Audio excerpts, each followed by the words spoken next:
Ok, alors où est-ce qu'on en est côté dollar américain? Est-ce que c'est le moment de racheter du dollar? Est-ce que c'est le moment de continuer à vendre du dollar parce que la tendance baissière va se poursuivre? Est-ce que c'est la fin du dollar américain? Et est-ce qu'on est en train de voir une totale dédollarisation sur les marchés? C'est les questions auxquelles je vais essayer de te répondre dans cette vidéo. L'idée, ça va vraiment être de faire rapide et de voir concrètement la situation actuelle du dollar américain sans passer par 14 chemins, analyser le passé, essayer d'anticiper potentiellement les scénarios les plus probables dans le futur et voir un petit peu quels seraient les meilleurs moves à faire sur le Forex. Parce que tu sais, ce qui t'arrive majoritairement, les devises, globalement, les devises majeures, l'euro, la livre sterling, le yen japonais, le dollar australien, etc., c'est le dollar américain. Et si tu comprends pas concrètement le dollar américain, qu'est-ce qu'il va faire dans les prochaines semaines, les prochains mois, dans quel contexte il est, qu'est-ce qu'il a vécu comme tendance, tu pourras pas anticiper la suite, que ce soit sur le dollar ou sur les autres actifs, même si tu traites pas directement le dollar, ok? Donc c'est vraiment ultra important de comprendre ce qu'il va faire. Évidemment, j'ai pas de boule de cristal, juste te donner les scénarios selon moi qui sont le plus probables. Et on va commencer sur pourquoi est-ce que le dollar américain a baissé. La question que on me pose beaucoup là à l'heure actuelle, c'est est-ce que, selon moi, le dollar américain va repartir en hausse? Mais pour comprendre si oui ou non on est sur la fin de la tendance baissière, il faut d'abord comprendre qu'est-ce qui a provoqué cette tendance baissière. Donc, concrètement, qu'est-ce qui a provoqué cette tendance baissière? Si jamais tu suis un minimum l'actualité, je pense que tu l'as compris, c'est Trump. Et Trump, qu'est-ce qu'il a fait? Il a annoncé tout au long de cette période des tarifs douaniers tout simplement aberrants. Ok, je pense que les plus forts ont été ceux face à la Chine qui sont montés à près de 200% à un moment donné, il faut le rappeler quand même parce que c'est historiquement énorme. Donc au tout départ, les premiers tarifs douaniers étaient simplement contre le Mexique et le Canada, c'était les tout premiers qu'on a eu. Ensuite on a eu la Chine, ensuite on a eu les tarifs universels. Bref, on a eu plein de tarifs qui ont été annoncés, des rebondissements dans tous les sens. Un Trump qui dit on va défoncer la Chine, ensuite on a un retour vers non, en fait je baisse de douanier, etc., etc. Tout ça, ça a vraiment détruit la confiance dans les actifs US. Donc on a eu un S&P qui était totalement en chute également durant cette période.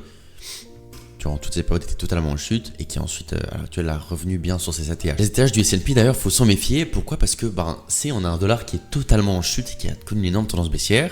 Même si effectivement le S&P 500 a bien performé de manière interne, ce qu'il faut comprendre aussi, c'est ce qui a influencé réellement cette hausse et ce retour sur les ATH. C'est le fait que le dollar américain ait beaucoup moins de valeur. Parce que le S&P 500, il est coté en quoi? En dollars américains. Donc si le dollar américain baisse, et naturellement, ce qui est comparé là, c'est le S&P. Donc le S&P va monter par rapport au dollar américain. J'espère que c'est clair pour toi ce truc-là. Mais bien comprendre que si jamais le dollar américain n'avait pas connu cette forte tendance baissière, pour moi à l'heure actuelle, le S&P serait pas vraiment sur des ATH. Du coup, ce qu'on a compris, c'est que là, en fait, la politique monétaire dans l'histoire n'en avait rien à faire. Ce qui comptait vraiment sur cette tendance baissière, ce qui a fait que les investisseurs ont vraiment vendu du dollar américain, c'est simplement le manque de confiance qui a été créé de par les tarifs douaniers, de par le fait en fait qu'on avait vraiment des craintes de récession, parce qu'on avait une croissance qui était globalement en stagnation voire en baisse, et des perspectives d'inflation qui étaient ultra hautes de par les craintes de tarifs douaniers tout simplement. Et les tarifs douaniers qui étaient imposés. À l'heure actuelle, du coup, la tendance baissière sur le dollar américain, elle est descendue à moins 11,90%. Alors, déjà en termes de chiffres, c'est pas une tendance aberrante. On ira comparer un petit peu, faire un petit peu voir un petit peu dans l'histoire les différentes grandes tendances qu'on a sur le dollar américain. Mais dans l'idée, c'est pas quelque chose de choquant qui remet vraiment en cause le dollar américain jusqu'à ici, ok? Il y a beaucoup de gens qui ont parlé de dédollarisation. Le dollar américain est vraiment chuté parce que un manque de confiance énorme. On a vu également la dégradation de la note de Moody's, tout simplement sur l'économie américaine. On reste malgré tout sur une note qui est quand même meilleure que 95% des autres économies dans le monde. Cependant, voilà, on a vu vraiment un changement dans les fondamentaux US, une détérioration vraiment flagrante de la croissance. Maintenant, ce qu'on a vu récemment, c'est un break de cette petite trendline et une vraie reprise haussière du dollar américain. On vient de voir ici que cette petite counter trendline, cette trendline de contre-tendance, a été recassée à la baisse. Et la grande question, c'est est-ce que c'est le moment d'acheter du dollar américain et d'aller chercher jusqu'à ces niveaux, voire ces niveaux, ou est-ce qu'on va range encore un moment sur le dollar américain? Est-ce qu'on va rebaisser? Pour comprendre ça, d'abord, je propose qu'on aille un petit peu dans le passé et qu'on étudie ce qui s'est déjà passé pour voir en fait que cette tendance-là sur le dollar américain, elle n'est pas choquante. Moi, je suis arrivé sur le marché du Forex dans un contexte où les devises bougeaient beaucoup parce qu'on était majoritairement en range sur le dollar américain. Mais ce qu'il faut comprendre, c'est que des tendances longues sur le dollar américain, il y en a eu. Il n'y en a eu pas qu'une seule.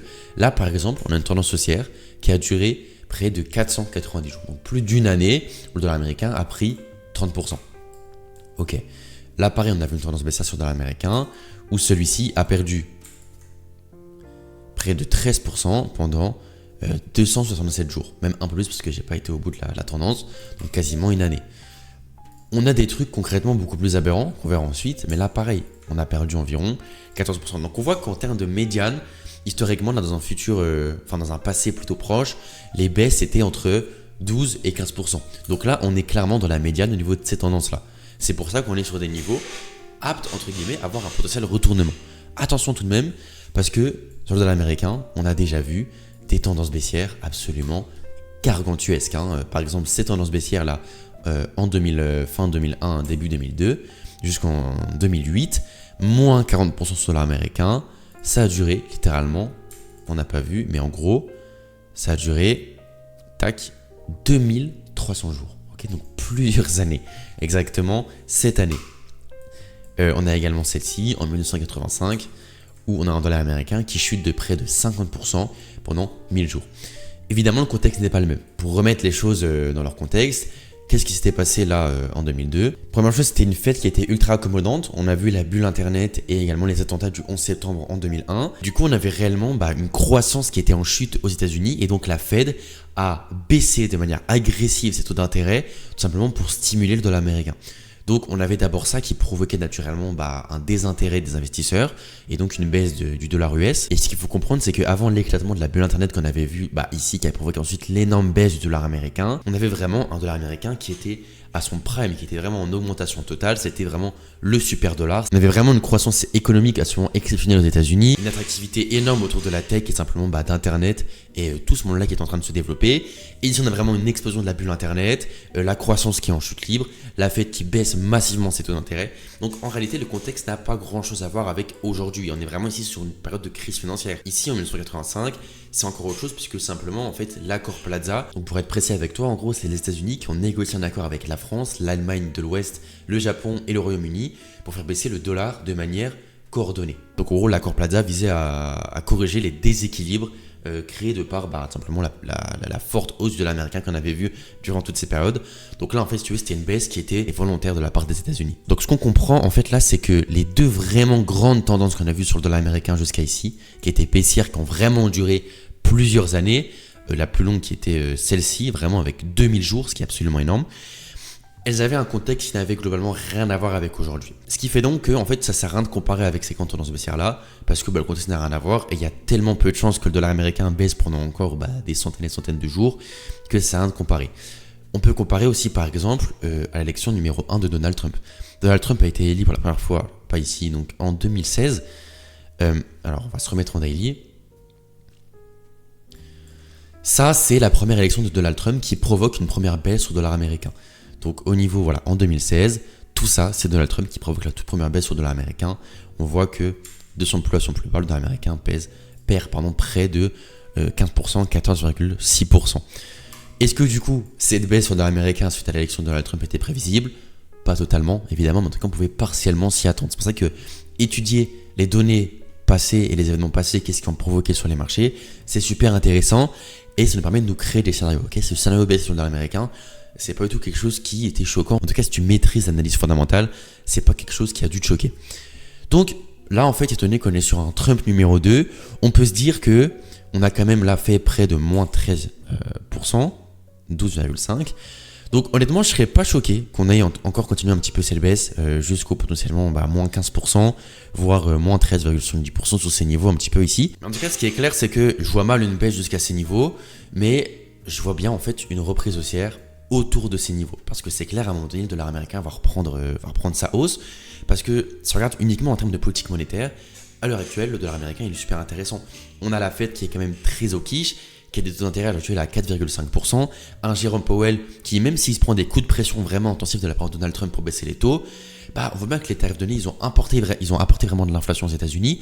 Donc on a une inflation qui est encore persistante et que ce soit le marché du travail, on l'a vu avec les récentes données NFP notamment, et les récentes données sur le travail, que ce soit la croissance, on l'a vu avec les ventes au détail la semaine passée, mais on a une économie qui est très résiliente face à des taux d'intérêt très élevés. Donc la Fed a vraiment de la marge de manœuvre. Donc en termes de politique monétaire, clairement le dollar US c'est l'une des devises actuelles la plus haussière. Ce qui l'a fait vraiment chuter et continuer d'être en difficulté sur ces niveaux, c'est la politique tarifaire avec les tarifs douaniers. La question c'est, on arrive près du 1er août. Le 1er août, si tu veux, c'est la date butoir où en théorie, soit les économies ont trouvé des accords avec les US, soit les économies qui n'ont pas trouvé d'accord se prennent des tarifs. Le 1er août, c'est où? C'est très bientôt, tu vas le voir, c'est tac, juste là. J'ai mis ce matin dans le serveur Discord, c'est contexte actuel du dollar américain. Donc le dollar a chuté récemment. Donc là, quand je parle de la chute, récente, je parle pas de ça, hein, je parle vraiment de cette petite chute ici, ok, vraiment court terme. De par les évolutions qui reflètent les doutes du marché, on approche de la date butoir du 1er août, censée marquer un tournant dans la négociation commerciale. Cette date butoir du 1er août a déjà été repoussée, avant elle était déjà en juillet et avant en juin. Toutefois, les déclarations récentes des responsables américains, notamment Bessent, laissent entendre que la priorité est mise sur la qualité des accords, pas sur un calendrier strict. Donc elle pourrait encore être repoussée en fait. Et c'est ce qu'on voit, c'est que les tarifs douaniers ne sont pas en fait simplement un événement ponctuel qui est là comme ça d'une période donnée à une autre. C'est en fait quelque chose qui s'installe vraiment dans l'environnement fondamental des États-Unis et économique. C'est voilà, il y a la politique monétaire, il y a les tarifs douaniers, il y a le truc et les machins. C'est pas simplement un événement éphémère, mais c'est quelque chose qui, en tout cas de ce qu'on voit à l'heure actuelle, semble s'installer vraiment sur le long terme. Et ça aussi qui pousse vraiment le dollar américain à la baisse aussi violemment, parce que les investisseurs anticipent quelque chose de très long terme sur le dollar américain et sur l'impact des tarifs douaniers. Donc les scénarios que moi je vois, c'est un marché qui pourrait ignorer l'incertitude autour des négociations commerciales. Donc le dollar américain pourrait reprendre une dynamique haussière, surtout si Jérôme Powell délivre un message jugé hawkish lors de son discours d'aujourd'hui. Bon, ça après c'est quelque chose quand même d'assez court terme. Hein. Et au contraire, on pourrait avoir un scénario baissier où simplement le marché se focalise à nouveau sur les tensions commerciales. Le dollar américain pourrait reprendre sa chute en ligne avec les rendements obligataires qui chutent également. Selon moi, en fait, les probabilités qu'on voit une hausse sont quand même assez élevé. Maintenant, c'est clairement trop tôt. Moi, ce qui a vraiment intéressé à l'heure actuelle, c'est l'analyse technique. Pourquoi? Parce que on a vu une reprise haussière, sûrement provoquée par simplement des prises de profit suite à ces énormes ventes qu'on a vues ici. Les investisseurs ont arrêté de vendre et ont commencé à prendre des profits. Maintenant, tant qu'on n'aura pas break ce niveau, qui montre pour moi un petit peu un higher low dans cette tendance baissière, on n'aura pas réellement de confirmation de reprise haussière, de reprise de puissance de la part des mains acheteuses sur le dollar américain. Mais clairement, le scénario qui est aussi, en fait, ça serait qu'à partir du 1er août, on ait la plupart des accords qui sont, entre guillemets, réglés, qu'on a encore des négociations en cours, mais que ce qui reprenne le devant de la scène, ça soit la politique monétaire. Le marché, c'est un forward-looking mechanism, une machine à anticiper le futur. Donc concrètement, si la majorité du travail est fait sur les tarifs douaniers et que même s'il reste quelques tensions à droite à gauche et quelques accords qui ne sont pas encore trouvés, je pense que le marché pourrait reprendre le focus sur la politique monétaire, sur la vraie situation des US et simplement driver le dollar américain avec ça.